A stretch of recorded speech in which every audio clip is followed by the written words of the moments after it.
பேசுகிறது ரொம்ப முக்கியம். வாழ்க்கைய அனுபவிக்கிறதுக்கு பேசுவது ரொம்ப முக்கியம். நம்ம நட்பு முறையிலே ஒரு கணவன் மனைவி பேசுவது, ஒரு குடும்பமாக உட்கார்ந்து பேசுறது இருக்குல்ல, அப்போ தான் வாழ்க்கைய அனுபவிக்க முடியும். பேசுகிறவர்கள் தான் நிறைய பேசுகிறவங்க. அன்பு சார்ந்து அன்பை அடிப்படையாக கொண்டு பேசுபவர்கள். பிஸ்னஸில் நிறைய பேசிகிட்டு இருப்பார். அது அது வேறு, அதை விட்டுருங்க. ஆனால் நீ குடும்பத்தில் வந்தால் யார்கிட்டையுமே பேச மாட்டோம், தனித்தனியாக உட்காந்துருக்கோம் அப்படின்னா நமக்கு வாழ்க்கையை வாழ்கிற ஒரு மனப்பான்மையே வராது. வாழ்கிறோம் என்கிற உணர்வை நாம் பெற வேண்டும் அப்படின்னா, நம்ம அனுபவிக்கிறோம், வாழ்க்கையை அனுபவிக்கிறோம், என்ஜாய் பண்ணுறோம் அப்படின்னா அதுக்கு பேசுகிற ஒரு நடைமுறை ரொம்ப முக்கியம். நீங்கள் பேசணும் உங்கள் வீட்லேயோ அல்லது அது கணவன் மனைவி பேசுவதற்காக, இப்படி பேசுவதற்காகவே அன்பினை எதிர்பார்த்து, பாசத்தை எதிர்பார்த்து, பணத்தை எதிர்பார்க்காமல் அன்பை எதிர்பார்த்து பேசுகிற நடைமுறை என்பது இருக்கணும் ஒவ்வொரு வீட்லேயும். எல்லாருமே எல்லாருடைய வாழ்க்கையிலும் இருக்கணும். அப்போ அதுக்கு தடையாக இருக்கிறது எதுனா, இந்த டிவி, மொபைல் ஃபோன் இதெல்லாம் அதை நீங்கள் காலையிலே பார்க்கக்கூடாது, சாயந்தரமாக தான் பார்க்கணும். காலையிலே எழுந்த உடனே இதெல்லாம் பார்த்துட்டிங்கன்னா யார்கிட்டையுமே பேசுகிறதுக்கு உங்களுக்கு பிடிக்காது, பேசுகிறதுக்கு ஆர்வமே வராது. அந்தளவுக்கு இது மூளையை மழுங்கடித்து விடும். அப்புறம் இது எல்லாமே டிவியில் பார்க்குறது, மொபைல் இதெல்லாம் கவர்ச்சியாக, அதாவது ஒரு கவர்ச்சியாக இருக்கிறதுனால நம்ம சாதாரணமாக பேசுகிறது எல்லாமே எளிமையானது. ஒருத்தர்கிட்ட போய் பேசுகிறோம், ஒரு அம்மா மகன்கிட்ட பேசுகிறான், அப்பா கிட்ட பேசுகிறான், அப்பா பிள்ளைகிட்ட இதெல்லாம் எளிமையானது. அதுவே டிவியில் ஒரு சினிமாவில் அவங்க கதாநாயகர்கள் தான் பேசிக்கிறாங்க, ஒரு குடும்பம், அது கவர்ச்சியானது. ஏன்னா டிவி மூலமாக அது தெரியுது. அது கஷ்டப்பட்டு அதுக்கு பேக்ரவுண்ட் மியூசிக்கெல்லாம் கொடுத்து, பின்னணி இப்போ காட்சி அமைப்பு, ஒளிப்பதிவு எல்லாம் பார்த்து ஒரு திரைப்படத்தை பார்க்கும்போது, திரைப்படத்தை அல்லது மொபைல் ஃபோனில் காட்சிகளை பார்க்கும்போது அது ஒரு ஆடம்பர காட்சி, செயற்கையான காட்சி, அலங்கரிக்கப்பட்ட ஒரு காட்சின்னு வச்சுக்கோங்களேன். அப்படி பார்க்கும்போது இந்த சாதாரணமான காட்சியெல்லாம் நமக்கு பெருசாக தெரியாது. இந்த சாதாரணமாக நம்ம ஒரு மகன் வீட்டில் ஒரு அப்பா மகன்கிட்ட பேசுகிறது, மகன் அம்மாக்கிட்ட போய் பேசுகிறது, இதில் ஒன்றுக்கு பின்னணியில் யாரும் இசையமைக்க மாட்டாங்க, பேக்ரவுண்டில் எதுவும் இசையமைக்க மாட்டாங்க. அதெல்லாம் அப்போ இது எளிமையாக இருக்கும். அந்த டிவி மூலமாக நீங்கள் பார்க்குற, இப்போ சீரியல் பார்க்குறாங்க, அப்படி பேக்ரவுண்ட் மியூசிக்கை பார்த்தா அந்த சிச்சுவேஷனுக்கு தகுந்த மாதிரி அப்படி மாற்றி அப்படி பயங்கரமாக மியூசிக்கெல்லாம் போட்டு அந்த காட்சியை காட்டும்போது நம்ம அது ரொம்ப அழகாக இருக்கே. ஆனால் அது மாதிரி நம்ம நடைமுறையில் நம்ம ஒருத்தர்கிட்ட பேசுகிறோம், பின்னணியில் எந்த மியூசிக்கும் வாசிக்கலையே அப்படின்னு சொல்லிட்டு நமக்கு இந்த நடைமுறை வாழ்க்கையில் இயல்பாக நம்ம பேசுகிறோம்ல 4 பேர்கிட்ட, அது நமக்கு பெருசாக தெரியாது, கவர்ச்சியாக தெரியாது. அதனால் அந்த மாதிரி இதில் ஆர்வம் குறைஞ்சிரும். இப்போ உதாரணத்துக்கு அந்த காலத்தில் தாலாட்டு பாடினாங்க, ஒப்பாரிலாம் பாடினாங்க, வயல்வெளியில் வேலை பார்க்கும்போது அப்போ பாட்டு பாடினாங்க. அப்புறம் இந்த சினிமா பாட்டெல்லாம் வந்த உடனே சினிமா பாட்டு கவர்ச்சியாக இருக்குது, ரொம்ப கவர்ச்சியாக இருக்குது, பின்னணி இசை, நடனம் இப்படியெல்லாம் கவர்ச்சியாக இருக்கும்போது மக்கள் பாடுறதே நிறுத்திட்டாங்க. நாம் பாடுறது அந்த மாதிரி இல்லையே, கவர்ச்சியாக இல்லையே, பின்னணியில் ஒரு இசையமைப்பு ஒன்றும் கிடையாது, நம்ம வாய்ஸும் அந்த அளவுக்கு, மக்களுடைய குரலுக்கும் அந்த அளவுக்கு வளமையாக இல்லை. அப்போ பாடுறதே நிறுத்திட்டாங்க. காரணம் என்னென்னா, இவங்க பார்க்குற சினிமாவில் உள்ள பாட்டெல்லாம் ரொம்ப கவர்ச்சியாக இருக்குது. அதோடு ஒப்பிட்டு தன்னை தாழ்த்தி கொண்டு மக்கள் பாடுவதே நிறுத்திவிட்டார்கள், கதைகள் சொல்வதை நிறுத்திவிட்டார்கள். கதை சொல்லுவாங்க, அப்போ அதெல்லாம் நிறுத்திட்டாங்க. இந்த சினிமாலாம் வந்த உடனே, அது ரொம்ப கவர்ச்சியாக இருந்த உடனே மக்கள் இவங்கக்கிட்ட ஒரு பழகுற வழக்கம், பாடுகிற வழக்கம், இது எல்லாத்தையும் நிறுத்திட்டாங்க. இப்போ கிரிக்கெட் பார்க்குறாங்க, டிவியில் கிரிக்கெட்டை பார்க்குறாங்க, விளையாட்டுகளை பார்க்குறாங்க, அது ரொம்ப கவர்ச்சியாக இருக்குது. ஏன்னா ஒரு ஸ்டேடியத்தில் தேர்ந்தெடுக்கப்பட்ட பயிற்சி பெற்ற விளையாட்டு வீரர்கள் விளையாடுறாங்க, கவர்ச்சியான சீருடை அணிந்து கொண்டு விளையாடுகிறார்கள், பின்னணி இசை, வர்ணனை இப்படி கவர்ச்சியாக காட்டும்போது அதுக்கு அவங்க மயங்கி போயிடுறாங்க. அதோடு ஒப்பிடும்போது நாம் விளையாடுறது ரொம்ப சர்வசாதாரணம், நம்ம விளையாடுறதுல ஒரு கவர்ச்சி இல்லை, ரொம்ப சிம்பிளாக இருக்குது அப்படின்னு சொல்லிட்டு இவங்க என்ன பண்ணுறாங்க, அந்த கவர்ச்சிக்கு அடிமையாகி இவங்க விளையாடுற வழக்கத்தை நிறுத்திக்கிறாங்க. எப்படி பாடுறத மக்கள் நிறுத்துனாங்களோ, கதைகள் பேசுவதை மக்கள் நிறுத்துனாங்களோ, அதே மாதிரி பேசுகிறதையே நிறுத்திட்டாங்க. மக்கள் பேசுகிறதே நிறுத்திட்டாங்க. ஏன்னா இவங்க காலையிலே எழுந்திரிச்ச உடனே டிவி, மொபைல் ஃபோன் இதெல்லாம் பார்க்கும்போது, டிவியில், சீரியலில், சினிமாவில், இந்த சமூக வலைதள ஊடகங்களில், யூடியூப்பில் அவங்க பேசுகிறதெல்லாம் பார்த்தா அது அலங்கரிக்கப்பட்ட ஒரு மேக்கப் போட்ட ஒரு பேச்சு. அதில் வர பேச்சுக்கள், அந்த வலைதளங்களில் வருகிற பேச்சுக்கள், சீரியலில் வர பேச்சு, சீரியலில் பேக்ரவுண்ட் மியூசிக்கு, லைட் எஃபெக்ட்டு, இப்படி எல்லாம் பார்க்க ரொம்ப கவர்ச்சியாக இருக்குதுல்ல. அப்போ அதுதான் அந்த மாதிரி இருக்கணும் அப்படின்னு ஆசைப்படுறாங்க. ஒரு பேச்சுன்னா இந்த மாதிரி இருக்கணும், பின்னணியில் இசை இருக்கணும், நல்ல ட்ரெஸ்ஸு, ஒளிப்பதிவு, அவங்க வந்து மேக்கப் போட்டு வந்து நடிப்பாங்க, அது மாதிரி இருக்கணும். ஆனால் நாம் அப்படி இல்லையே. நம்ம நடைமுறை வாழ்க்கையில் நாம் பேசுகிறது அந்த மாதிரி கவர்ச்சியாக இல்லையே. அப்போது மக்களுக்கு ஒரு தாழ்வு மனப்பான்மை. நாம் பேசுகிறது வந்து நல்லா இல்லை. அதைத்தான் சீரியலில் வர்றது தான் எல்லாத்தையும் பார்க்குறாங்க, சினிமாவில் வர்றது தான் எல்லாத்தையும் பார்க்குறாங்க, டிவியில் வர்ற அந்த பேசுகிறது நடைமுறை வாழ்க்கை, அந்த டிவியில் வர வாழ்க்கை முறை தான் மக்கள் பார்க்குறாங்க, அதைத்தான் எல்லாருமே ரசிக்கிறாங்க. நடைமுறை வாழ்க்கையில் நாம் பண்ணுறதுலாம் அந்த அளவுக்கு ஒன்றும் கிடையாது அப்படின்னு சொல்லி வெறுமனே வந்து சமைக்க வேண்டியது, சாப்பிட வேண்டியது, தூங்க வேண்டியது. அப்படி பார்க்குறவங்ககிட்ட ஒரு சின்னதாக ஒரு சிரிப்பு, நல்லா இருக்கீங்களா, சரிங்க போயிட்டு வரேன் அப்படின்னு சொல்லி போயிட்டு வரேன். அந்த மாதிரி இந்த சினிமாவில் உள்ள டிவியில் இது எல்லாம் ரொம்ப கவர்ச்சியாக இருக்கிறதுனால அதோடு ஒப்பிட்டு பார்த்து மக்கள் தங்களை ஒப்பிட்டு பார்த்து தங்களையே தாழ்த்தி கொண்டு தங்களுடைய வாழ்க்கை நடைமுறைகளை நிறுத்தி கொள்கிறார்கள். படிப்படியாக பாடுறதை நிறுத்தினாங்க, விளையாடுறதை நிறுத்தினாங்க, சண்டை போடுறதையும் நிறுத்தினாங்க. முன்னாடி பயங்கரமாக தெருவடி சண்டை, தெரு சண்டைலாம் நடந்துகிட்டு இருந்தது. அப்புறம் இந்த சினிமாவில் சண்டை போட்டாங்க பார்த்தீங்களா, அதுவும் டிவி வந்த பிறகு மொத்தம் நிறைய சண்டைகள்லாம் நின்று போச்சு. தெருவுக்கு தெரு சண்டை போடுவாங்க, வீட்டுக்கு வீடு சண்டை போடுவாங்க, கொலையடி சண்டை, இப்படி ஏகப்பட்ட சண்டைகள் நடந்துகிட்டு இருந்தது. இப்போ இந்த டிவியில் WW சண்டை, அந்த சண்டை, இந்த சண்டை, சினிமாவில் உள்ள சண்டை எல்லாத்தையும் பார்க்கும்போது நம்மளை விட கவர்ச்சியாக இருக்குப்பா அந்த சண்டைலாம் அப்படின்னு எல்லோரும் வேடிக்கை அதை பார்க்க ஆரம்பிச்சிட்டாங்க. இப்போது நீங்கள் வந்து தெருவுக்கு தெரு சண்டை, ஜாதி சண்டை, அந்த கொலையடி சண்டை, இது எல்லாமே வந்து மற்றவங்களுக்கு வேடிக்கை காட்டுறதுக்காக தான், நான் யாருன்னு நிரூபிக்கிறதுக்காக தான் அவங்க சண்டை போடுறாங்க. நடைமுறை வாழ்க்கையில் மக்கள் வந்து இவங்க ஏன் பாட்டு பாடுறாங்க, முன்னாடி பாட்டு பாடினாங்களா, தாலாட்டு பாடினாங்க, ஒப்பாரி வச்சாங்க, ஏன் பாடினாங்க, நான் யாருன்னு நிரூபிக்கிறதுக்காக, தான் யாருன்னு நிரூபிக்கிறதுக்காக தான் அவங்க அந்த மாதிரி பண்ணாங்க. அதன் மூலம் தங்களை நிரூபித்து கொண்டார்கள்.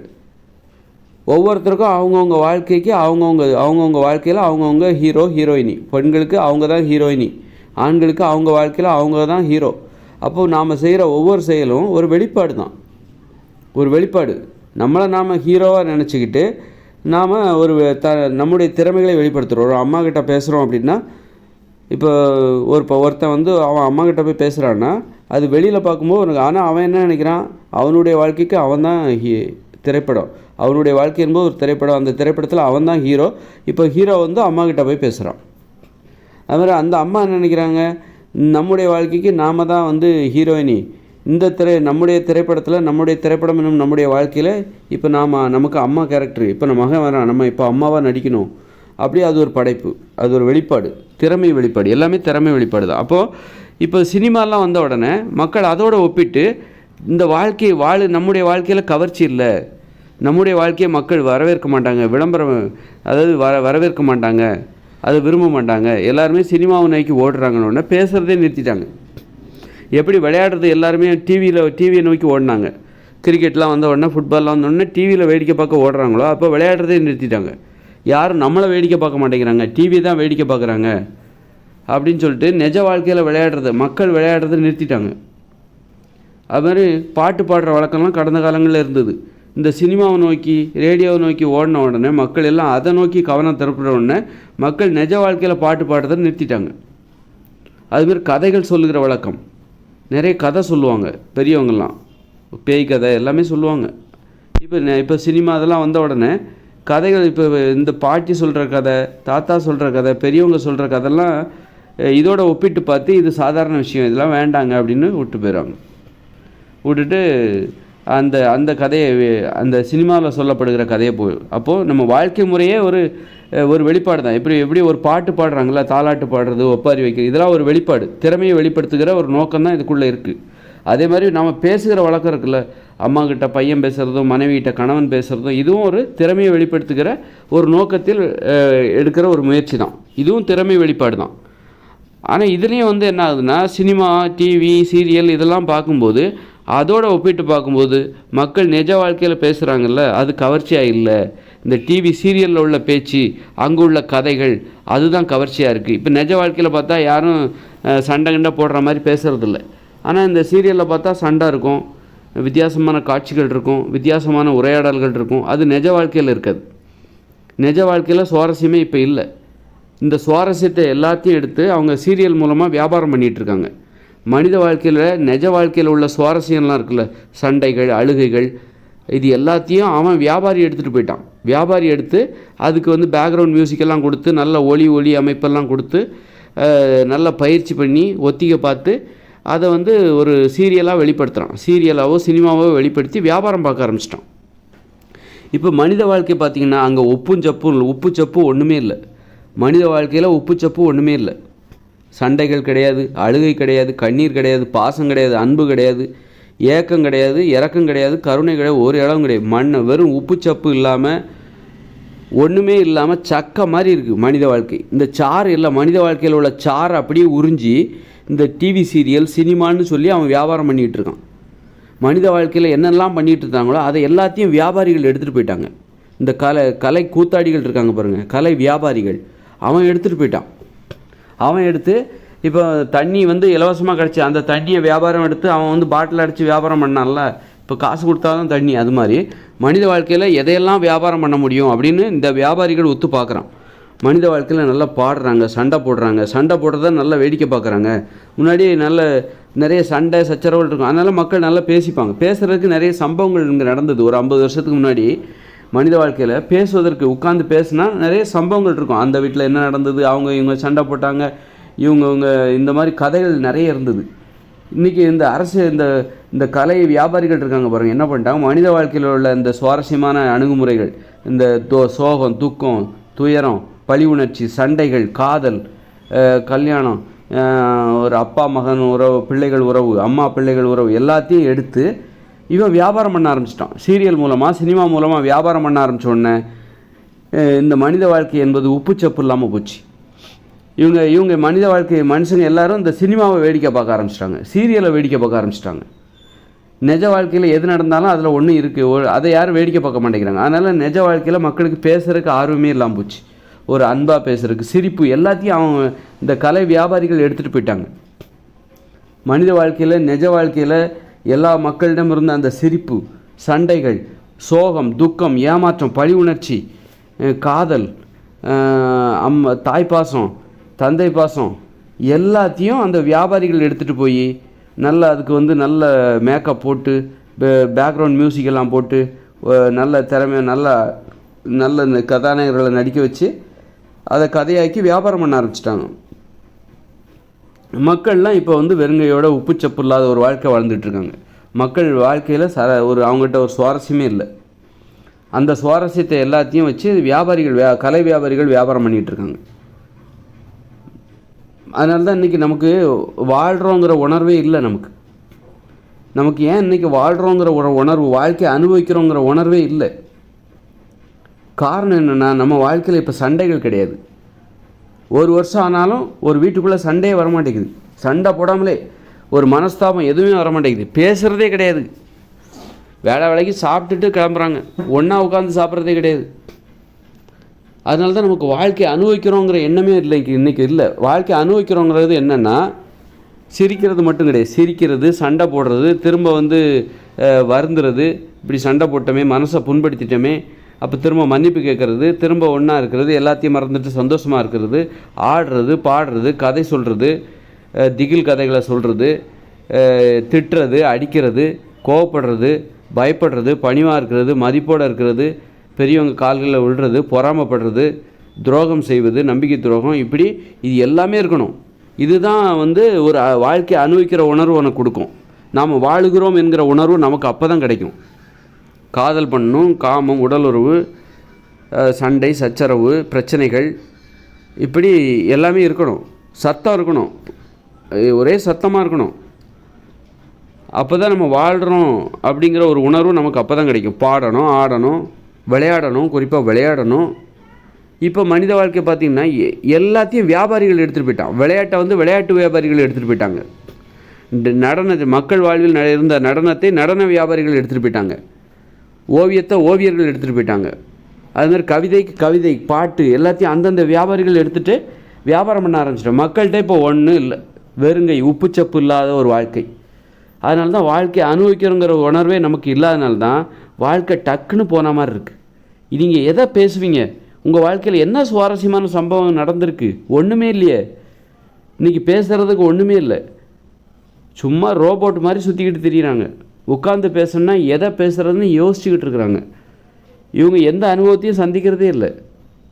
கடந்த ஒரு வாரமாக நீங்கள் சந்தித்த அனுபவங்கள் என்னன்னு ஒருத்தர்கிட்ட கேட்டால், வேலைக்கு போனேன் வீட்டுக்கு வந்தேன், வேலைக்கு போனேன் வீட்டுக்கு வந்தேன், டிவி பார்த்தேன், படுத்து தூங்கினேன், திரும்ப வேலைக்கு போனேன் வீட்டுக்கு வந்தேன். சுவாரஸ்யம் இல்லை. எல்லாம் வியாபாரிகள் எடுத்துகிட்டு போயிட்டாங்க. கலை வியாபாரிகள் எடுத்துகிட்டு போயிட்டாங்க. விளையாட்டு வியாபாரிகள் எடுத்துகிட்டு போயிட்டாங்க. ஆடுகிற வியாபாரிகள்லாம் எடுத்துகிட்டு போய் அவங்க நம்மக்கிட்ட காமிக்கிறாங்க. நம்மக்கிட்டேருந்து பிடுங்கி அந்த ஆட்டத்தை நம்மக்கிட்டேருந்து எடுத்துகிட்டு போயிட்டு அவங்க காசு கொடுத்தா இப்போ நம்ம அவங்க ஆடுறதை பார்க்கலாம். மனித வாழ்வில் இருந்த அந்த பாடுகிற வழக்கம் இருக்குல்ல, அதை எடுத்துகிட்டு போய் அந்த பாடல் வியாபாரிகள், இசையமைப்பாளர்கள் எல்லாரும் வியாபாரம் பண்ணிவிட்டு கடைசியில் இப்போ அவங்க பாட்டை நாம் பாடினா நீ ஏன் பாட்டை ஏன் பாடின, காசு கொடு, காப்பிரைட் கொடுங்கிறான். அந்த மாதிரி நம்மக்கிட்டேருந்து பிடுங்கிக்கிட்டு மக்கள்கிட்டேருந்து பிடுங்கிக்கிட்டு அதையே அவங்க வியாபார பொருளாக மாற்றி இப்போ நாமளே நாம் காசு கொடுத்து பார்க்கணும். இப்போ நம்மக்கிட்டேருந்து தண்ணியை எடுத்துகிட்டு போய் கடைசியில் அதை பாட்டிலில் அடைச்சி நாம் காசு கொடுத்தா தான் தண்ணி கிடைக்கும் அப்படிங்கிற மாதிரி அந்த மாதிரி ஆயிடுச்சு. இப்படி மனித வாழ்க்கை என்பது உப்புச்சப்பு இல்லாமல், அதனால தான் இன்றைக்கி வாழ்க்கை அனுபவிக்கிறவங்க என்ன இல்லை, சீக்கிரமாக போன மாதிரி இருக்குது.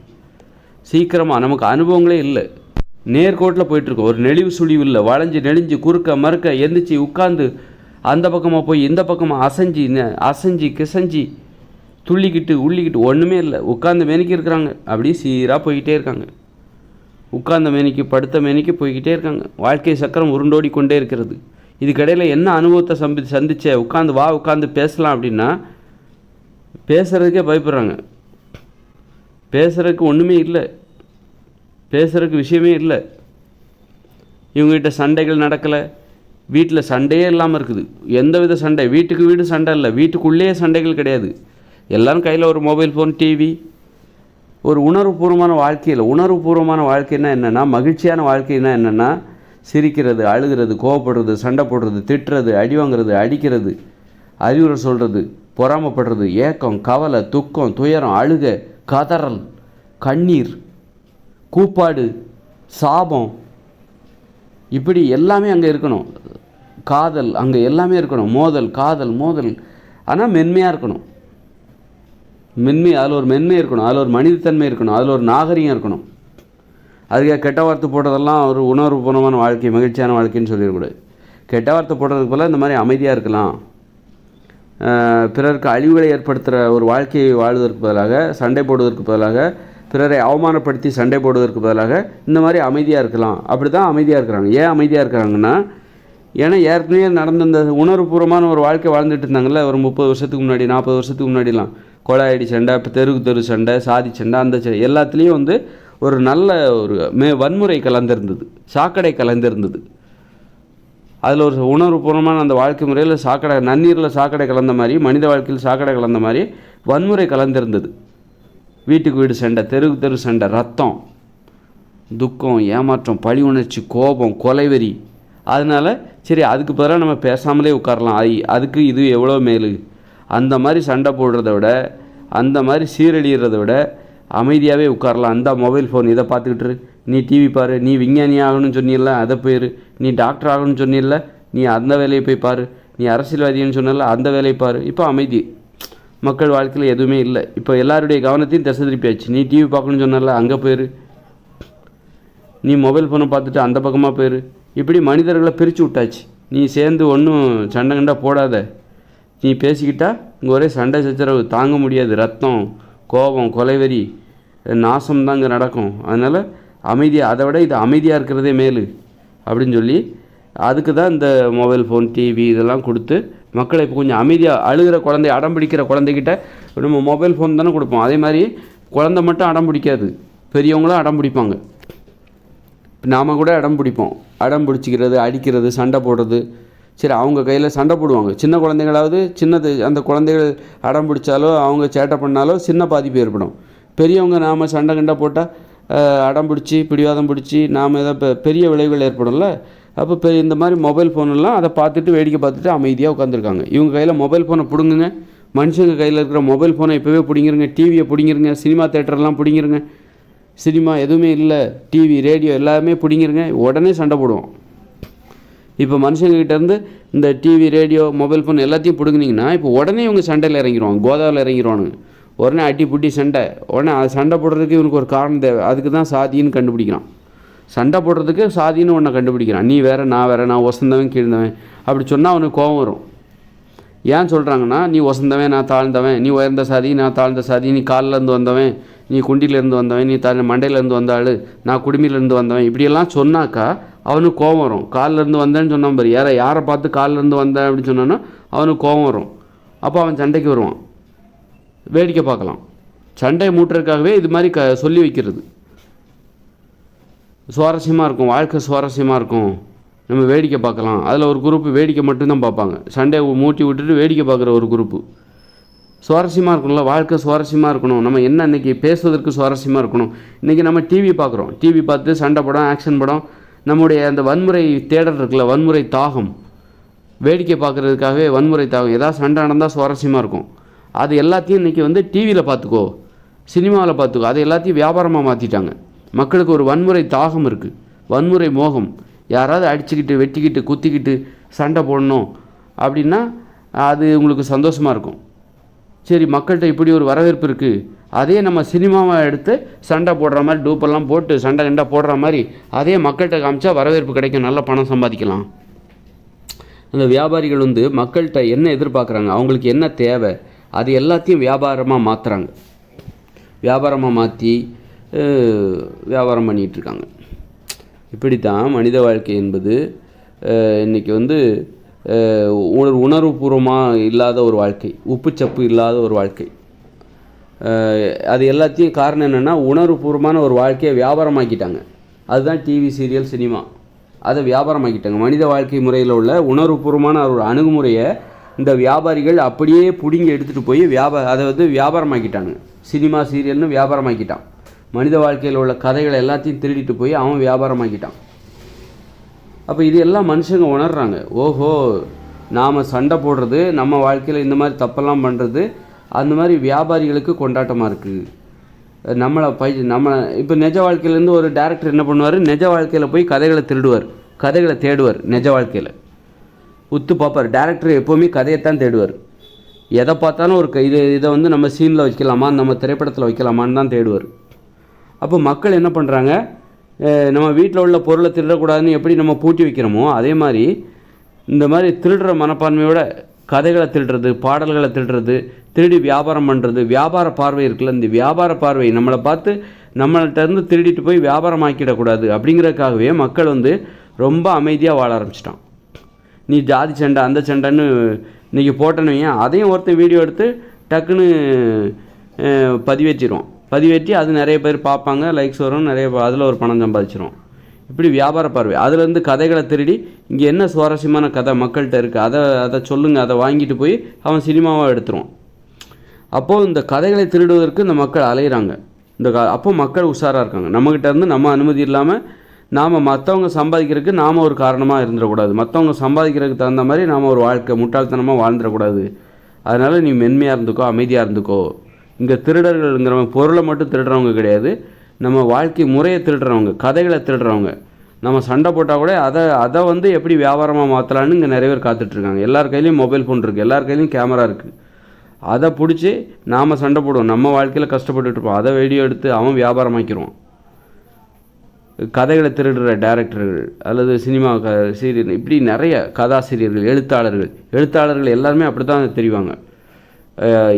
எது கிடைக்கும், எந்த சம்பவம் மக்கள் வாழ்க்கையில் உள்ள சம்பவங்களை அப்படியே அதை கதையாக மாற்றி அல்லது ஒரு கருத்தாக மாற்றி கட்டுரையாக மாற்றி அதை அவங்க வியாபாரத்துக்காக பயன்படும். அப்படி வியாபார கண்ணோட்டத்தோடு மக்கள் வாழ்ந்துட்டுருக்காங்க.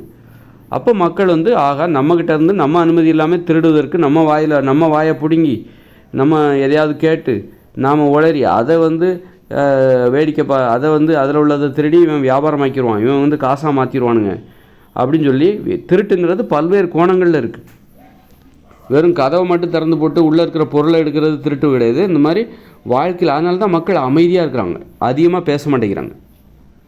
மற்றவங்க இந்த வியாபாரிகள் நம்மளை முட்டாள நினச்சிடக்கூடாது. நம்ம வியாபாரிகளோட பார்வையில் வியாபாரிகள், இந்த டேரக்டர் ஒரு வியாபாரி தான், சினிமா டேரக்டர், எழுத்தாளர் எல்லாருமே வியாபாரி தான். ஒரு பாடகர் என்ன பண்ணுவார், நிஜ வாழ்க்கையில் மக்கள் எங்கெல்லாம் பாடுறாங்க, பழங்குடியினரை நோக்கி போவாங்க. மக்கள் இங்கே நாமெல்லாம் பாடுறது நிப்பாட்டோம், இன்னும் பழங்குடியினர் காடுகளில் அவங்க பாடிக்கிட்டு இருப்பாங்க. அவங்ககிட்ட போய் அந்த பாட்டை கேட்டு அதே வந்து நல்ல டியூனாக மாற்றி அதை வியாபாரம் பண்ணிடுவாங்க. ஆனால் அவங்களுக்கு தெரியாது, ஆகா நம்ம பாடுறதை ரசிக்கிறாங்கய்யா அப்படின்னு சொல்லி அவங்க பாடிக்கிட்டு இருப்பாங்க. அவங்க பாடின பாட்டை இவரு கேட்டுட்டு போய் அதை பல கோடி ரூபாய்க்கு வியாபாரம் பண்ணிடுவார். இந்த மாதிரி அப்போ இந்த மாதிரியான ஒரு கண்ணோட்டம் எல்லாத்துக்குமே இருக்குது. எதை வியாபாரமாக மாற்றலாம், காசாக மணி மைண்டட், காசு பணம் சம்பாதிக்கிற ஒரு பார்வை. அதனால மனுஷங்க என்ன பண்ணிட்டாங்க, அமைதியாரு, சும்மா சண்டை கண்டா போடாத, மற்றவங்க வேடிக்கை பார்க்குற மாதிரி வேடிக்கை பார்ப்பாங்க அல்லது திருடுவாங்க, நம்ம வாழ்க்கையில் உள்ள சம்பவங்களை திருடிட்டு போய் வியாபாரம் பார்க்குறவங்க இங்கே இருக்கிறாங்க அப்படின்னு சொல்லிட்டு மக்கள் கொஞ்சம் அமைதியாக அடக்கொடுக்கலாமல் ஒரு ரோபோட் மாதிரி எந்தவித உணர்வுகளையும் வெளிப்படுத்தாமல் அமைதியாக போயிட்டு வராங்க. இப்போ இருக்கிற கதைகள், மனித வாழ்க்கையில் உள்ள இருக்கிற கதைகள், பாடல்கள் எல்லாத்தையும் வியாபாரம் பண்ணியாச்சு, சினிமாவாக மாற்றியாச்சு. இப்போ சினிமாவுக்கு கதைகள் இல்லை. மக்கள் வந்து உஷாராயிட்டான், ஓஹோ நம்ம வாழ்க்கையிலேருந்து தான் இவனை திருடுறானுங்க, நம்ம வாழ்க்கையில் மக்களுடைய வாழ்க்கையிலேருந்து தான் இந்த கதாசிரியர்கள், எழுத்தாளர்கள், டைரக்டர்கள், நடிகர்கள் எல்லாம் திருடிட்டு போய் அவன் வியாபாரமாக்கிட்டு இருக்கான். ஆதலால் நம்ம என்ன பண்ணுவோம், அடக்கொடுக்கமாக இருப்போம், அமைதியாக இருப்போம், கொஞ்சம் உஷாராரு, திருட்டுங்கிறது இப்படி ஒரு திருட்டு நடக்குது, அதனால் இனி உஷாராரு. இப்போ மனித வாழ்க்கையில் ஒரு கதைகளும் இல்லை, மக்கள் ரோபோட் மாதிரி ஆயிட்டானு, ஒரு சுவாரஸ்யமான சம்பவங்கள் எதுவுமே இல்லை. இப்போ கதைக்கு பஞ்சம், எல்லா கதையும் எடுத்து வியாபாரம் பண்ணியாச்சு, எல்லா தண்ணியும் எடுத்து பாட்டில் எடுத்து விற்றாச்சு. இப்போ குடிநீருங்கிறதே கிடைக்காம போச்சு. அது மாதிரி எல்லா பெட்ரோலும் எடுக்க பெட்ரோல் வந்துக்கிட்டே இருக்காது, ஒரு கட்டத்தில் பெட்ரோலும் நின்று போயிடும், பெட்ரோல் முடிஞ்சிடும். அது மாதிரி நிலக்கரி இன்னொரு 100-200 வருஷத்துக்கு வரும், 300 வருஷத்துக்கு வரும்ன்றாங்க. அது இன்னும் சில பெரிய தேவை வரும்போது 300 வருஷத்துக்கு தேவைப்படுகிற நிலக்கரி நம்மக்கிட்ட இருக்கும். அதே ஒரு 50 வருஷத்துக்குள்ளே ஒரு புதிய இதாக கண்டுபிடிச்சி அந்த 300 வருஷத்துக்கு தேவைப்படுகிற அந்த நிலக்கரி நம்மகிட்ட இருக்குல்ல, அதை 50 வருஷத்துக்கு மட்டுமே பயன்படுத்துகிற மாதிரி வேறு எதாவது கண்டுபிடிப்பாங்க. அந்த மாதிரி இருக்கிறதெல்லாம் தீர்ந்து போச்சு. நிலக்கரி எப்படி தீர்ந்து போக போதோ, பெட்ரோல் எப்போ இன்னும் கொஞ்சம் காலத்துக்கு தான் கிடைக்கும் அப்படிங்கிற அந்த வரப்போதோ, அது மாதிரி குடிநீர் எல்லாமே இப்போ எங்கேயுமே குடிநீர் கிடையாது. நிலத்துக்கு அடியில் இருந்த குடிநீரை எல்லாத்தையும் எடுத்துட்டாங்க. இப்போ வெறும் உப்புச்சப்பு இல்லாத தண்ணீர் தான் கிடைக்குது. அதில் இவன் செயற்கையாக கெமிக்கல் கலந்து, டேஸ்ட்டை செயற்கையாக கலந்து, சுவை வந்து செயற்கையாக கலந்து குடிச்சிக்கிட்டு இருக்காங்க. அது மாதிரி இப்போ கதைகள் எல்லாம் தீர்ந்து போச்சு, மனித வாழ்க்கையில் உள்ள கதைகள் எல்லாமே தீர்ந்து போச்சு. மனுஷ வாழ்க்கையில் இப்போ கதைகளே இல்லை, எல்லாத்தையும் வியாபாரம் பண்ணிட்டாங்க. புதுசாக ஏதாவது கதை இருக்குதான்னா இப்போ இல்லை. இப்போ என்ன பண்ணுறது, இப்போ நல்ல டெக்னாலஜி இருக்குது, பயங்கரமான டெக்னாலஜிலாம் இருக்குது, ஆனால் கதைகள் இல்லை. இப்போ என்ன பண்ணுவாங்க, டெக்னாலஜியை வச்சு கொஞ்ச நாள் வியாபாரம் பண்ணுவாங்க. இந்த 3D 4D, அப்புறம் தியேட்டரில் மேலே மழை பெய்யும், இந்த திரையில் வந்து திரைப்படத்தில் மழை பெஞ்சதுன்னா தேட்டரில் தண்ணி ஊற்றுற மாதிரி மழை பெய்கிற மாதிரி, அப்படி ஏதாவது டைனிங் டேபிளில் அந்த ஒரு கதையில் டைனிங் டேபிளில் நல்லா சாப்பிட்ற மாதிரி இருந்தால் சுற்றி அந்த நல்ல அவங்க பிரியாணி சாப்பிட்ற மாதிரி, சினிமாவில் பிரியாணி சாப்பிட்றாங்கன்னா பிரியாணியோட ஸ்மெல் வர்ற மாதிரி ஏதாவது கண்டுபிடிப்பாங்க. அந்த மாதிரி இப்போ ஏதாவது அந்த படத்தில் வந்து ஊட்டிக்கு போகிறாங்க, பயங்கர குளிர் ஸ்மோக்கு அப்படி இருக்குதுன்னா பயங்கர குளிர் அடிக்கிற மாதிரி ஏசி அதிகப்படுத்திடுவாங்க. இனிமேல் அதான் அந்த மாதிரி பண்ணுவாங்க. இனிமேல் டெக்னாலஜி வச்சு எப்படி பணம் சம்பாதிக்கலாம், கதைகள் எல்லாம் விற்று தீர்ந்து போச்சு, கதை பஞ்சம் ஏற்பட்டுருச்சு. இப்போ டெக்னாலஜி வச்சு எப்படி பணம் சம்பாதிக்கலாம் அப்படின்னு இந்த டெக்னாலஜி வச்சு கொஞ்ச நாள் படம் கட்டுவாங்க, போர் அடிச்சிடும், எல்லாம் அவ்வளோதான் முடிஞ்சு போச்சுப்பா, இனிமேல் என்னப்பா இருக்குது காட்டுறதுக்கு, என்னப்பா இருக்குது, எங்ககிட்ட இருக்கிற எல்லாத்தையும் கதைகள் எல்லாத்தையும் உருவாக்கி பாட்டு எல்லாத்தையும் பண்ணிட்டேன், இனிமேல் பாடலாம் ஒன்றும் கிடையாது, இனிமேல் அடுத்து பாடல் இப்போ அடுத்து பாடல் எல்லாத்தையும் பாடியாச்சு, புதுசாக என்ன பாட போகிற, ஒன்றும் இல்லை அப்படிங்கும்போது தான், புதுசாக என்ன சொல்ல போகிற, ஒரு கதையும் இல்லை அப்படிங்கும்போது தான் இப்போ நான் இந்த தொடர்ச்சியாக என்னுடைய வீடியோக்குள்ளே மனித பாடல்னு ஒன்று பதிவு பண்ணிட்டு வரேன் பார்த்தீங்களா. இதோட தொடர்ச்சியாக அடுத்து இதுதான் மக்கள் பாடல், மக்கள் மயமாகிவிடும். பாடல் என்பது மக்கள் மயமாகிவிடும். இனிமேல் மக்கள் வந்து அவங்க இனிமேல் வந்து ஒரு மென்மையான அணுகுமுறையை கடைபிடித்து வாழ ஆரம்பித்து விடுவார்கள். இப்போ என்னுடைய பாட்டை எப்படி வியாபாரம் பண்ண முடியாது, நான் பாடுறேன்ல மனித பாடல்னு பாடுறேன்ல, அந்த பாட்டை வியாபாரம் பண்ண முடியாது. அது வியாபாரத்துக்கு ஏற்ற மாதிரி அதில் ஒரு கவர்ச்சி இருக்காது, அதை வியாபாரம் பண்ண முடியும். வியாபாரிகளால் அதை போயிட்டு நான் தைரியமாக பாடுவேன், ஆனால் எந்த இசையமைப்பாளரும் நான் பாடுற பாட்டை வந்து ஒரு பாட்டாக மாற்ற மாட்டார், அந்த அளவுக்கு அதில் ஒன்றும் இல்லைப்பான்றுவார். அப்போ அதுதான் தேவை. அப்போ நான் சுதந்திரமாக யாரும் என்னை ஏமாற்ற முடியாது. இப்போ நான் பாடுவேன், என்ன அறியாமலே ஒருத்தன் கேட்டுட்டு போய் அதை போய் வியாபாரம் பண்ணி விற்றுருவாங்க, கோடிக்கணக்கில் பணம் சம்பாதிச்சிருவாங்க. அப்படிங்கிறனாலே மக்கள் வந்து பாடுவதை நிறுத்தி விட்டார்கள். அதுவும் ஒரு காரணம். இப்போ நான் பாடுற பாடலை பார்த்திங்கன்னா என்னுடைய பாடலை வியாபாரம் பண்ண முடியாது. அந்த அளவுக்கு அதில் வந்து ஒரு எளிமையான தரம் தான் இருக்குமே தவிர ஒரு வியாபார தரம் அதில் கிடையாது. நான் பாடுற பாடல், நான் வரைகிற ஓவியம், நான் எழுதுகிற கவிதை, அதில் வந்து வியாபார தரம் கிடையாது. ஒரு எளிய தரம் தான் இருக்கும். வியாபார நோக்கத்தோடு அதை பார்க்க முடியாது. அதை வந்து வியாபாரிகள் திருட முடியாது. திருட முடியாத ஒரு கதை, திருட முடியாத ஒரு பாடல், திருடுவதற்கு தூண்டாத ஒரு கவிதை, அதுதான் நான் மனித கலைகள் என்பது. நான் கண்டுபிடிச்சேன்னா அந்த மனித கலைகள் அது அத்தனையுமே வந்து திருட முடியாது. அது வியாபாரிகளால் திருட முடியாது. அந்த அளவுக்கு எளிய தரம், அது வியாபார தரம் அதில் கிடையாது. இன்னும் சொல்லப்போனால் அதை வந்து திருட வேண்டிய அவசியமே இல்லை. இப்போ நான் பாடுற மாதிரி, நான் வரைகிற மாதிரி ஓவியம் நீங்களும் வரையலாம், எல்லாருமே வரையலாம், ஒரு நிமிஷத்தில் கற்றுக்கலாம். நான் பாடுற மாதிரியான பாடல் நீங்களும் கற்றுக்கலாம். அப்போ திருட வேண்டிய அவசியம் இல்லைல்ல. இருக்கிறது எல்லாம் பொதுவாக போனால் திருட வேண்டிய அவசியம் கிடையாதுல்ல. அப்போது இன்றைக்கி வந்து கதையை திருடுறாங்க, பாட்டை திருடுறாங்க, இசையை திருடுறாங்கல்ல. நீ அப்போ எல்லாருக்கும், ஏன்னா அவங்ககிட்ட இல்லை அதனால் திருடுறாங்க. எல்லாருக்குமே நீ பாட கற்றுக் கொடுத்துட்டா, எல்லாருக்கும் எப்படி கதை சொல்லணுங்கிறத கற்றுக் கொடுத்துட்டா, எல்லாருக்கும் எப்படி ஓவியம் வரையணுங்கிறத கற்றுக் கொடுத்துட்டா, அவங்க ஏன் ஓவியத்தை திருட போடுறாங்க, அவங்க ஏன் கதையை திருட போகிறாங்க? அதுதான் வந்து நான் கண்டுபிடிச்ச அந்த மனித கலையோட சிறப்பம்சம். அது எல்லாராலையும் பாட முடியும், எல்லாராலையும் ஓவியம். அப்புறம் எதுக்குப்பா நான் பாடுறத போய் நீ என்ன பார்க்கும்போது ஒரு திருடனை போல் பார்க்குற மாதிரி பார்க்கவே முடியாது. இவன் பாடுறதை எப்படியாவது கொண்டு போய் வியாபாரம் பண்ணிடலான்னு நீ பார்க்க முடியாது. ஏன்னா நான் பாடுறத விட நீ பாடினா இன்னும் சிறப்பாக பாடுவேன். எல்லாரும் உங்கள் வீட்டில் உள்ள பசங்ககிட்ட சொல்லு, உன் மனைவிக்கிட்ட சொல்லு, உன் பாட்டிக்கிட்ட சொல்லு, நான் பாடுற மாதிரி பாட சொல்லு, அவங்க உடனே பாடிடுவாங்க. அதனால் அது திருட வேண்டிய அவசியம் இல்லை. எல்லாருக்கும் அது இந்த திறமை எளிதாக வரும். திருடணுங்கிற ஒரு நோக்கத்தோடு அது பார்க்க வேண்டிய அவசியம் இல்லை. மனசுலேயே நிற்காது. நான் பாடுற பாட்டு எனக்கே மறந்துடும். நான் என்ன பாட்டு பாடினேன், இன்றைக்கி என்ன பாட்டு பாட போகிறேன், நாளைக்கு என்ன பாட்டு பாட போகிறேன், எதுவும் எனக்கு தெரியாது. நேற்று என்ன பாட்டு பாடினேன் அது தெரியாது. நேற்று எத்தனை பாட்டு பாடினேன், நிறைய பாட்டு பாடியிருப்பேன். டெய்லி ஒரு பாட்டு, இது வரைக்கும் 30 பாட்டுக்கிட்ட நான் பாடியிருப்பேன். ஆனால் இந்த 30 பாட்டு என்ன பாடினங்கிறது எனக்கே தெரியாது. ஒரு பாட்டாவது மனசில் நிற்கிதா, மறந்து போச்சு. அந்த அளவுக்கு மனசுலேயே நிற்காது. அது அந்த அளவுக்கு மென்மையானது, எளிமையானது. வியாபாரத்தரம் அதில் இல்லை.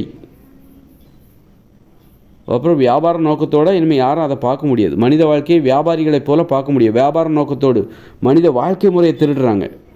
பொருள் பணத்தை திருடுறது ஒரு திருட்டு, அப்புறம் கனிம வளத்தை திருடுவது ஒரு திருட்டு. தண்ணியை திருடுறாங்க, நகையை திருடுறாங்க, பணத்தை திருடுறாங்க, மனுஷங்களை திருடுறாங்க, உடைமைகளை, அந்த வாழுகிற முறையை திருடுவது.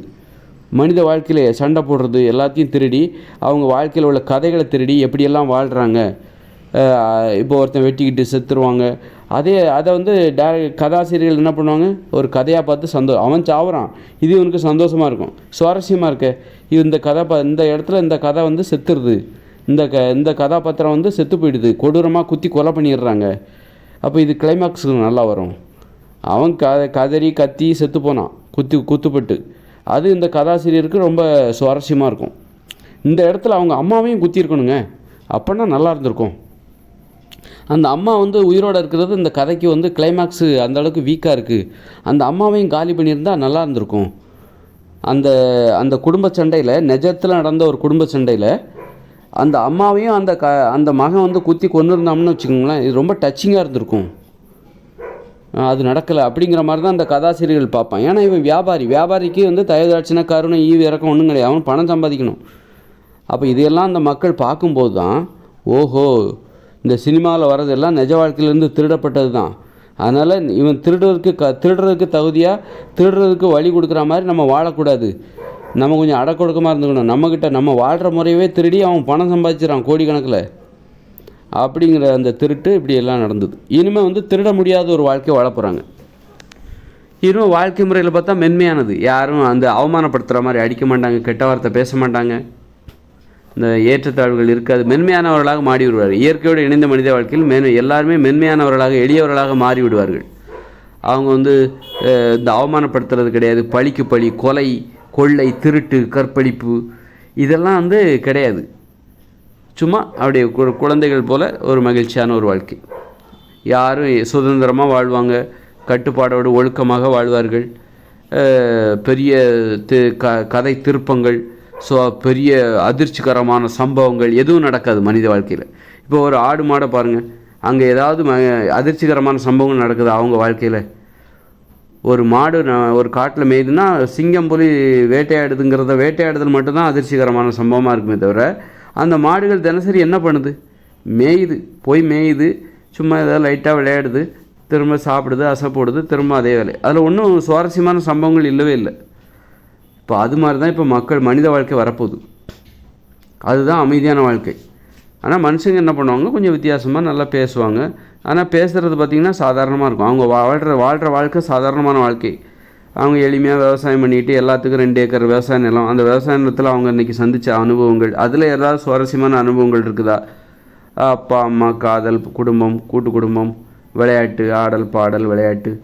அப்புறம் எதுக்கும் தடை கிடையாது. நீ விரும்புகிற மாதிரி நீ வாழலாம். காதலிக்கணும், கண்டிப்பாக காதலிக்கணும். அதுமாதிரி அவங்கவுங்க விருப்பப்படி தான் வாழ்க்கை. தாய் மாமா முரசீரு, நீ என்ன கல்யாணம் பண்ணனா உன்னை கொண்டு விடுவேன், இந்த மாதிரி மூட நம்பிக்கைகள் எதுவும் கிடையாது. இந்த மாதிரி கொலைவெறி எதுவும் கிடையாது. ஒரு அறிவுபூர்வமான வாழ்க்கை, எளிய வாழ்க்கை. புரியாத சடங்குகள் அங்கே கிடையாது. இந்த பண்டிகைகள் அங்கே கிடையாது. ரொம்ப அறிவுபூர்வமான ஒரு வாழ்க்கை, மென்மையாக இருக்கும். காரணம் தெரியும். ஒரு நாகரிகமான ஒரு வாழ்க்கை, ஆரோக்கியமான வாழ்க்கை, ஏற்றத்தாழ்வு இல்லாமல் எல்லாரும். அப்போ அங்கே அந்த வாழ்க்கையில் அந்த வாழ்க்கையில் உள்ள சம்பவத்தை யாராவது வியாபாரம் பண்ணி திருடி அவங்க கதைகளை இந்த மாதிரி கூத்து கட்டுறது, கூத்தாடிகள், அது மாதிரிலாம் வரமாட்டாங்க. அது கலையை திருடி, மனித வாழ்க்கை முறையை திருடி அதை வியாபாரமாக செய்கிற அந்த கலை கூத்தாடிகள், கலை வியாபாரிகள், அவங்க இனிமேல் வரமாட்டாங்க. ஏன்னா திருடுவதற்கு ஒன்றுமே இல்லை. எல்லோரும் ஒரே மாதிரி தான் வாழ்கிறாங்க. எல்லாத்துக்கும் தெரிஞ்ச விஷயந்தான். அப்போ சினிமாவில் நீ எதையா புதுசாக காட்டணும். புதுசாக காட்டினா தான் அந்த மக்கள் பார்ப்பாங்க. எங்கேயோ நடக்கிற விஷயம் இவனுக்கு புதுசாக இருக்கும். இவன் வாழ்க்கையில் நடக்கிறது யாருக்கோ பல பேருக்கு அது புதுசாக இருக்கும்.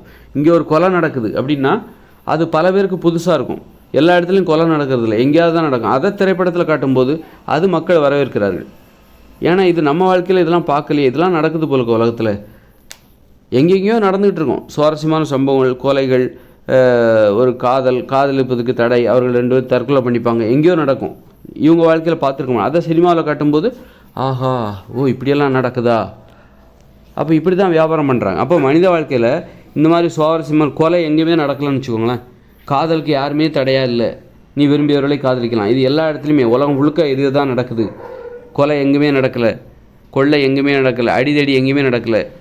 மக்கள் எல்லாம் ஜாலியாக இருக்காங்க, நாகரிகமாக இருக்காங்க, அன்போடு இருக்காங்க, ஒழுக்கமாக இருக்காங்க, கட்டுப்பாடாக இருக்காங்க, பண்புகள் நிறைந்தவர்களாக இருக்கிறார்கள், சமத்துவமாக வாழ்கிறார்கள், ஆண் பெண் சுதந்திரமாக இருக்கிறார்கள். ஒரே மாதிரி தான் அந்த வாழ்க்கை, ஒரே மாதிரி போகுது. அதில் வியாபாரம். அப்போ இது எல்லாராலும் இங்கே நடக்கிற வாழ்க்கையை உலகத்தில் எங்கே வேணாலும் பார்க்கலாம். இங்கே நாம் எப்படி வாழ போகிறோமோ எதிர்காலத்தில் 2040க்கு அப்புறம் இந்த தமிழ்நாட்டில் எப்படி வாழ்வாங்களோ உலகம் முழுக்க அதான் வாழ போகிறாங்க. தமிழ்நாட்டில் எல்லா ஊர்களையும் அப்படி தான் வாழ போகிறாங்க. வன்முறை இருக்காது, ஒரு நாகரிகம் இருக்கும், சுதந்திரம் இருக்கும், கொலை இருக்காது, கொள்ளை இருக்காது, திருட்டு இருக்காது, இன்மை இருக்காது.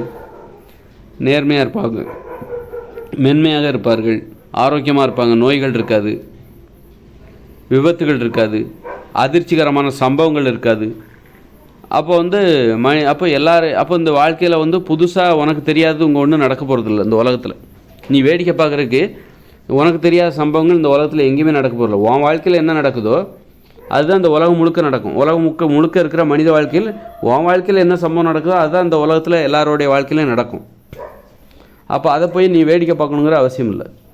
அதை போய் யாராவது உனக்கு காட்டி, இந்த வாழ்க்கையில் இந்த ஊரில் இந்த மாதிரி நடக்குது, இந்த சமூகத்தில் இந்த மாதிரி ஒரு வழக்கம் இருக்குது, இந்த சாதியில் இந்த ஒரு வழக்கம் இருக்குது, பாத்தியா, இதை நான் கண்டிப்பாக உனக்காக நான் படம் பிடிச்சி ஒரு திரைப்படமாக எடுத்து உனக்கு காட்டுறேன், எவ்வளோ சுவாரஸ்யமாக இருக்குது, உனக்கு இது தெரியுமா, உனக்கு தெரியாதுல்ல, உனக்கு தெரியாத விஷயத்த நான் காட்டுறேன், நீ டிக்கெட் எடுத்துகிட்டு தானே உள்ளே வந்த,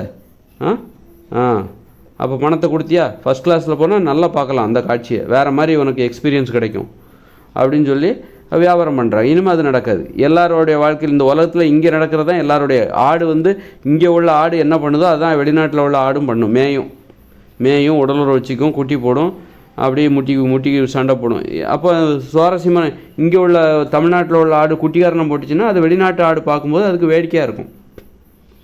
அல்லது வெளிநாட்டு ஆடு ஆகாயத்தில் பறக்குதுன்னு வச்சுக்கோங்களேன், அது தமிழ்நாட்டு ஆடு அதை பார்த்ததுன்னா என்னடா இது, இந்த ஆடு ஆகாயத்தில் பறக்குது, அது அது வியப்பாக இருக்கும், ரொம்ப ஆச்சரியமாக இருக்கும்.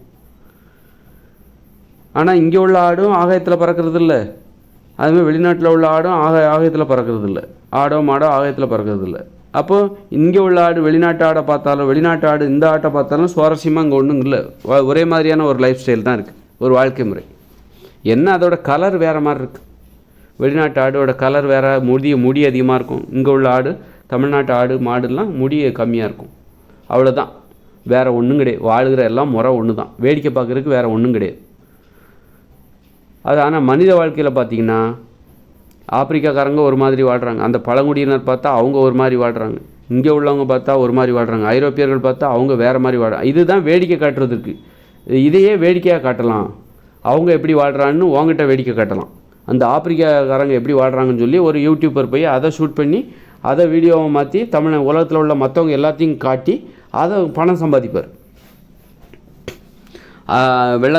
ஐரோப்பியர்கள் எப்படி வாழ்கிறாங்கன்னு சொல்லி அதை வீடியோ எடுத்து அதை நம்மக்கிட்ட காட்டி அடடே வித்தியாசமாக இருக்கே அப்படி நம்ம வாய் பிளந்து பார்ப்போம். அதை வச்சு அவர் பணம் சம்பாதிப்பார்.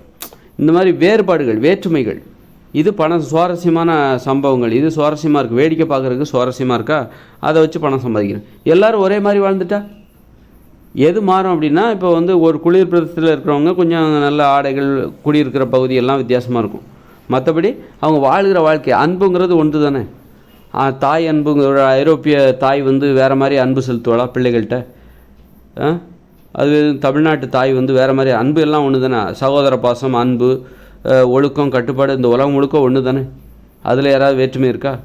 ஆப்பிரிக்காரங்கன்னா 4 பொண்டாட்டி கட்டுவாங்க, 4 புருஷன் வச்சுப்பாங்க அப்படின்னு சொல்ல முடியுமா? அவங்களுக்கு அதான் இயல்பு, அதுதான் எல்லாருமே பிடிக்கும் அப்படின்னு சொல்ல முடியுமா? அது அநியாயங்கிறது எல்லாத்துக்குமே தெரியும். அது அநியாயம், ஒரு சமூக அநீதி அப்படிங்கிறது எல்லாத்துக்குமே தெரியும். அதனால் உலகத்துக்கு எல்லாமே நீதி, நியாயம் எல்லாமே ஒன்று தான். அன்பு, பாசங்கிறது ஒன்று தான். அதனால் வாழ்க்கை முறையும் ஒன்று தான். மனித வாழ்க்கை முறைன்னா அது ஒன்று தான். அந்த இடத்துக்கு தகுந்த மாதிரி கொஞ்சம் மாறும். உணவு வேறுபாடு ஏற்படும். அவங்க வேறு உணவுகளை சாப்பிடுவாங்க, நம்ம வேறு உணவுகளை சாப்பிடுவோம். அவ்வளோதான். அதில் வேறு வாழுகிற முறையில் எல்லாமே ஒன்றா தான் வாழ போகிறாங்க. மனித வாழ்க்கை முறை என்பது ஒன்று தான். இப்போ ஆப்பிரிக்காக்காரங்க சிறுநீரகத்தை எடுத்து இந்தியக்காரங்களுக்கு ஒருத்தர் சிறுநீரகம் தேவைன்னா அதை பொருத்தலாம். அந்த மாதிரி உறுப்புகள் எல்லாம் ஒத்துப்போகும். அந்த வாழுகிற முறை, உணவு முறை அதுதான் வேறுபடுமே தவிர வாழ்க்கை முறை இன்றைக்கி வியாபாரமாக மாற்றுறதுக்கு மனித வாழ்க்கையில் சுவாரஸ்யமாக நம்ம திகிலாக ஒரு மாதிரி கற்பனையில் கூட பார்க்க முடியாத சம்பவங்கள் மனித வாழ்க்கையில் ஒவ்வொரு இடத்துல நடக்கிறதுனால அதை எடுத்து வேடிக்கை காட்டி வியாபாரம் பார்க்குறாங்க. வித்தியாசமாக வாழ்கிறாங்க. அரேபியாவில் போனால் அவன் குற்றம் செய்தவர்களுக்கு ஏதோ விபச்சாரம் பண்ணாங்களாமா, அந்த அம்மாவை தலையை துண்டிக்கிறானு புது இடத்துல. ஒரு திருடுறானோ உடனே கையை வெட்டுறானுங்க. அந்த மாதிரி அப்போ அது இங்கே உள்ளவங்களுக்கு தெரியாது, இப்படியெல்லாம் நடக்குதுன்னு தெரியாதா. அதை வீடியோ எடுத்து அதில் சினிமாவில் காட்டி இங்கே உள்ளவங்ககிட்ட காட்டி பணத்தை சம்பாதிக்கிறாங்க இந்த வியாபாரிகள் பண்ணுறதில். இப்போ எதிர்காலத்தில் பார்த்தா உலகம் முழுக்க ஒரே மாதிரியான வாழ்க்கை வாழ போகிறாங்க. அன்பு, பாசம், நியாயம், தர்மம், நீதி எல்லாம் ஒன்று தான். மென்மையாக வாழ போகிறாங்க. நீதி எது, நியாயம் எதுன்னு எல்லாத்துக்குமே தெரியும். எதிர்காலத்தில் எளிய வாழ்க்கை வாழ போகிறாங்க 2040 அப்புறம் வேடிக்கை பார்க்குறதுக்கு வேடிக்கை காட்டுறதுக்கு ஒன்றுமே இருக்காது. எல்லாருக்கும் தெரியும் எல்லாருடைய வாழ்க்கையும் ஒரே மாதிரி இருக்க போகுது. மனுஷங்க எல்லோரும் ஒரே மாதிரி வாழ போகிறாங்க. என்ன அவங்க உண்ணுகிற உணவு தான் அந்த பகுதிக்கு பகுதி வேறுபடும். உண்ணுகிற உணவு, வாழுகின்ற முறை, இந்த வீடு, குடிசை இதெல்லாம் கொஞ்சம் மாறும், அவ்வளோதான். ஆடைகள் அதுதான் மாறுமே தவிர அறிவுபூர்வமாக வாழும் பொழுது அனைவரும் ஒரே மாதிரி தான். அறிவுபூர்வமான வாழ்க்கை ஒன்று தான். முட்டாள்தனமாக மூட நம்பிக்கை அடிப்படையாக கொண்டு வாழும்போது தான் அந்த நாட்டுக்காரங்க அப்படி வாழ்வாங்க, இந்த பழங்குடியினர் இப்படி வாழ்வாங்க, இந்த நாட்டுக்காரங்க இப்படி வாழ்வாங்க. இது வேடிக்கை பார்க்குறதுக்கு கொஞ்சம் சுவாரஸ்யமாக இருக்கும். அறிவுபூர்வமாக வாழ்ந்துட்டாங்கன்னா, மூட நம்பிக்கைகள் எதுவுமே இல்லாமல் வாழ்ந்துட்டாங்கன்னா உலகம் முழுக்க ஒரே மாதிரி தான் வாழ போகிறாங்க.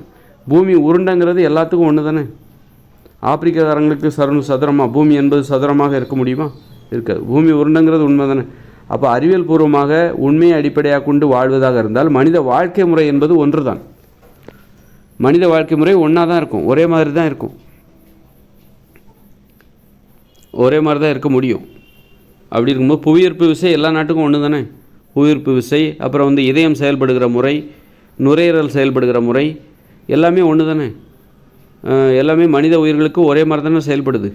ரத்தம் இது எல்லாமே ஒன்று தானே. அதே மாதிரி வாழுகின்ற முறை, உடம்பு செயல்படுகிற முறை எல்லாமே உலகத்தில் உள்ள எல்லாத்துக்கும் ஒன்று தான். உடம்பு எப்படி செயல்படுது, அந்த இதயம் ஏன் துடிக்குது, எத்தனை முறை துடிக்குது, உடல் உறவுச்சிக்கிட்டால் தான் குழந்தை பிறக்கும், இது எல்லாமே உலகத்தில் உள்ள எல்லா மனுஷங்களுக்கும் ஒன்று தானே. அப்போ வாழுகிற முறை மட்டும் வித்தியாசப்படுமா என்ன? வாழுகிற முறை மட்டும் வித்தியாசப்படுதுன்னா அது மூட நம்பிக்கை தான் அதுக்கு காரணம். இந்த மதம், சாதி, அல்லது நிறம், இது போன்ற ஏற்றத்தாழ்வுகள் எல்லாமே மூட நம்பிக்கைகள். மூட நம்பிக்கை தான் வாழுகிற முறையை வேறுபடுத்துது. வாழுகிற முறைன்னா குடும்ப அமைப்பு, கூட்டு குடும்பம், இதை நான் சொல்கிறேன். வாழுகிற முறை ஒவ்வொருத்தரும் வித்தியாசமாக, அதாவது ஒருவனுக்கு ஒருத்திங்கிறது வந்து தமிழ்நாடு, பெரும்பாலான நாடுகளில் ஒருவனுக்கு ஒருத்தி தான். அது ஆப்பிரிக்காவில் ஒருத்தன் 10 பொண்டாட்டி கட்டிக்கலாம். ஒரு பழங்குடியினர் வாழ்க்கை முறையில் 10 பொண்டாட்டி கட்டிக்கலாமா ஆப்பிரிக்காவில். அப்போ அது வந்து அப்போ அதில் தப்பு இருக்குது, அதில் அநீதி இருக்குது, அநியாயம் அப்படின்னு பார்க்குறவங்க எல்லாத்துக்குமே தெரியும். அந்த மாதிரி, ஏன்னா அவங்களுடைய இதயமும் எப்படி செயல்படுதோ அப்படித்தான் நம்மளுடைய இதயமும் செயல்படுது. அந்த பழங்குடியினர் 10 பொண்டாட்டி கட்டிக்கிறான் பாரு, அவனுடைய உடம்பு எப்படி செயல்படுதோ, அவனுடைய மூளை எப்படி செயல்படுகிறதோ, அவனுடைய இதயம் எப்படி செயல்படுகிறதோ, அதே மாதிரி தான் நம்முடைய இதயமும் செயல்படுது. ஒரு பொண்டாட்டி கட்டிக்கிட்டு வாழ்கிறாங்க பாருங்கள், ஒரு பொண்டாட்டி கட்டிக்கிட்டு, அவங்களுடைய இதயமும் அதே மாதிரி தான் செயல்படுது. அப்போ அவனுக்கு மட்டும் என்ன 10 பொண்டாட்டி, நமக்கு மட்டும் என்ன 1, அப்போ எனக்கும் இன்னும் 2-3 வேணும் அப்படின்னு கேட்கக்கூடாது. அப்படி கேட்டுறக்கூடாது. அவன் நீ 10 பொண்டாட்டி கட்டுற தப்புப்பா, ஒருத்திக்கு உண்மையாக இருக்கணும், அதுதான் இன்பம், நீ நினைக்கிறது இன்பம் கிடையாது, அது மிகப்பெரிய துன்பம் அப்படின்னு சொல்லி அவனுக்கு புரிய வச்சு அவன் திருத்துற வழியை பார்க்கணும்.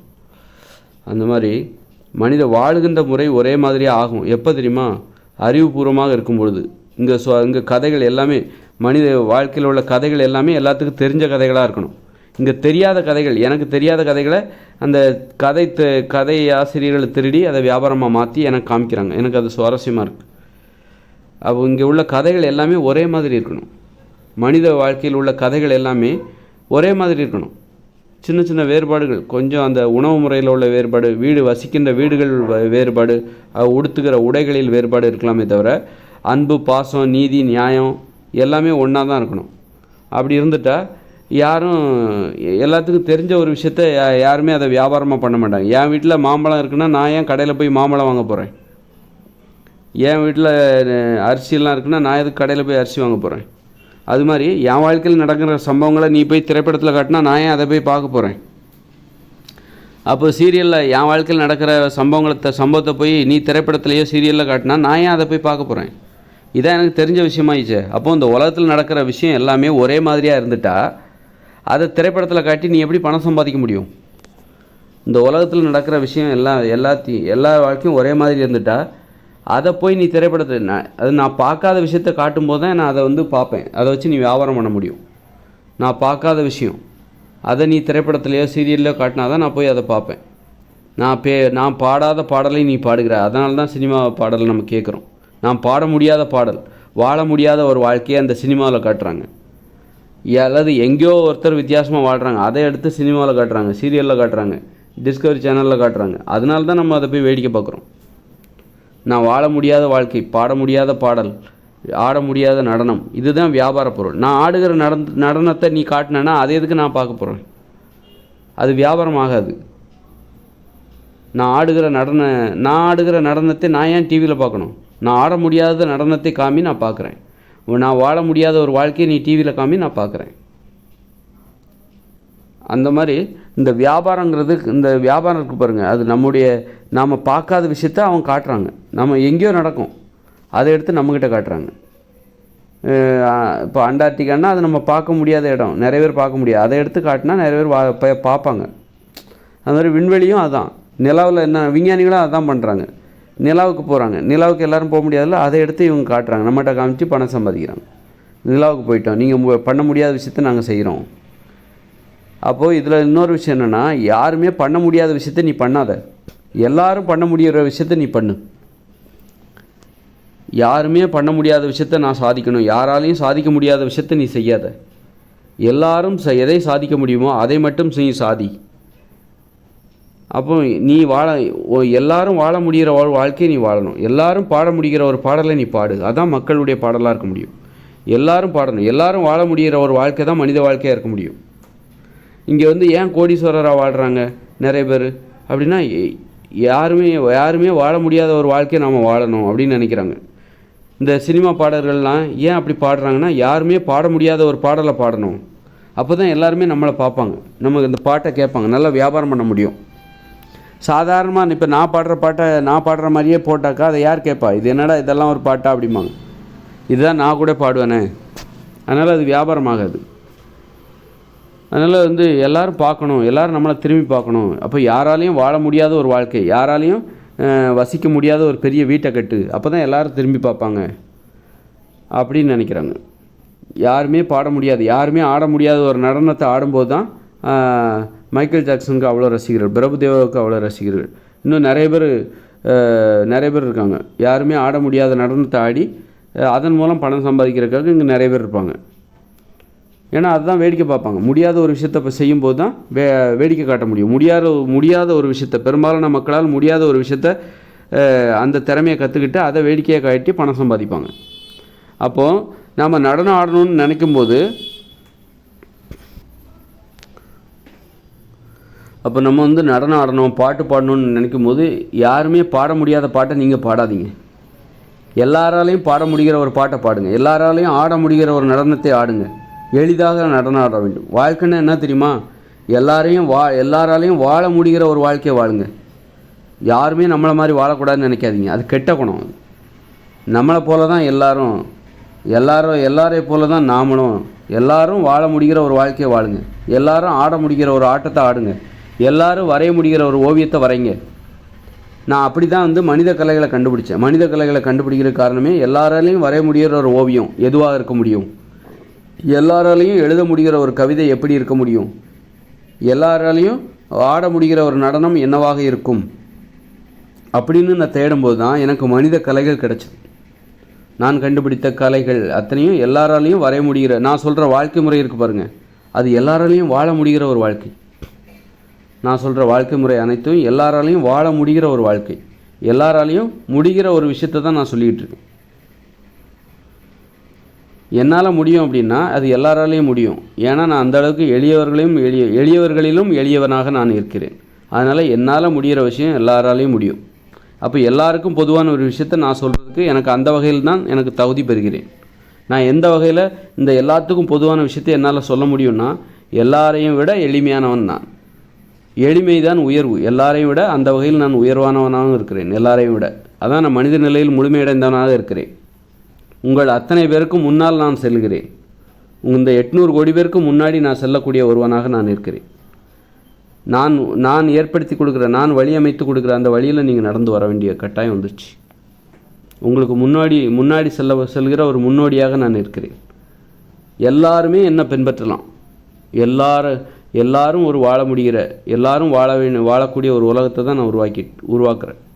அதை தான் நான் வடிவமைக்கிறேன்.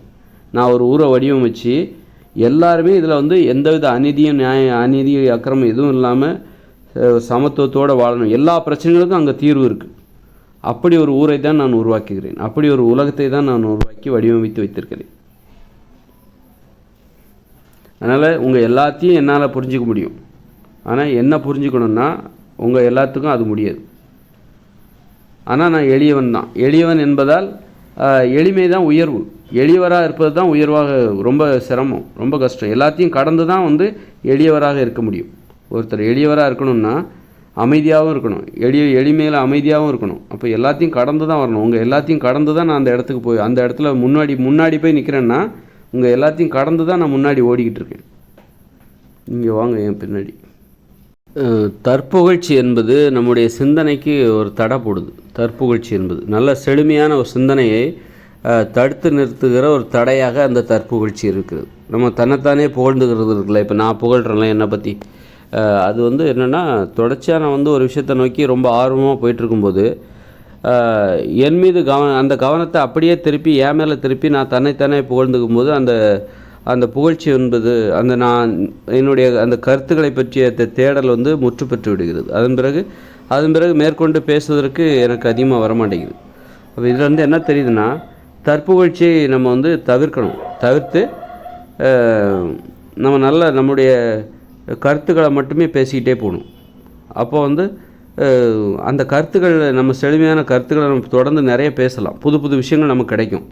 நம்ம தற்புகழ்ச்சி பண்ணும்போது, தற்புகழ்ச்சியில் ஈடுபடும்போது என்ன ஆகும் அப்படின்னா, அந்த செழுமையான கருத்துக்கள் இருக்குல்ல, அந்த நீண்டு நெடிந்து சென்று கொண்டே இருக்கிற அது ஊற்று நீர் போல் வந்து கொண்டே இருக்கிற அந்த கருத்து ஊற்று, அது வந்து நின்று போயிடுது. அதனால் என்றைக்குமே வந்து தற்புகழ்ச்சியை ரொம்ப குறைச்சிக்கணும் அல்லது இல்லாமல் பண்ணி பார்க்கலாம். இது வரைக்கும் தற்புகழ்ச்சியோடு தான் நான் நிறைய பேசிகிட்டு இருந்திருக்கேன். தற்புகழ்ச்சியே இல்லாமல் செஞ்சு பார்ப்போம், என்ன நடக்குது அப்படின்னு ஒரு முயற்சி பண்ணி பார்க்கலாம். அதனால் என்ன மாற்றம் நடக்குது, இன்னும் சிறப்பாக பேச முடியும், இன்னும் சிறப்பாக நிறைய விஷயம் நமக்கு தெரியும். இப்போ இவ்வளோ நேரம் பேசினேன், டக்குன்னு என்னை பற்றி நான் தற்புகழ்ச்சியில் ஈடுபடும் போது டக்குன்னு அதுவே அதுக்கு மேலே எனக்கு தோண மாட்டேங்குது, என்ன கருத்து சொல்கிறது அப்படின்னு தோண மாட்டேங்குது, ஒரு தடையாகவே அமைந்து விடுகிறது. அதனால் இனிமேல் நம்ம மாற்றி பார்க்கணும். தற்புகழ்ச்சியில் ஈடுபடாமல் வெறுமனே கருத்துக்களை மட்டுமே பேசிக்கொண்டே செல்ல வேண்டும். அப்போ என்ன நடக்குது, அப்போ பேசி பார்ப்போம். அங்கே ஒரு உலகம் இன்னும் இருக்குது, நமக்கு தெரியாத விஷயம் அங்கே இருக்கும்.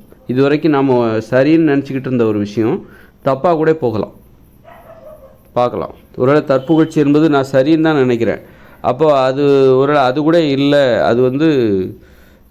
அது பொய் கூடன்னு போகலாம்ல, பொய்யின்ட்டு கூட போகலாம். நாம் சரின்னு நினைக்கிறது தவறு, நீ நம்புறது தவறு, அது உனக்கே அது எதிரானது, உனக்கு என்ன நிறைய விஷயம் நீ தெரிஞ்சுக்கணும் அப்படிங்கும்போது நீ தற்புகழ்ச்சியில் ஈடுபடும்போது மேற்கொண்டு உனக்கு அந்த சிந்தனை என்பது நிறுத்தப்பட்டு விடுகிறது. தொடர்ந்து பேசுவதற்கு கூட முடியாமல் அதில் ஒரு முற்றுப்புள்ளி வந்து விடுகிறது. முயற்சி பண்ணி பார்ப்போம். தற்புகழ்ச்சியில் ஈடுபடாமல் தற்புகழ்ச்சி பேசாமல் பேசி பார்க்கலாம் இனி வரும் வீடியோக்களில்.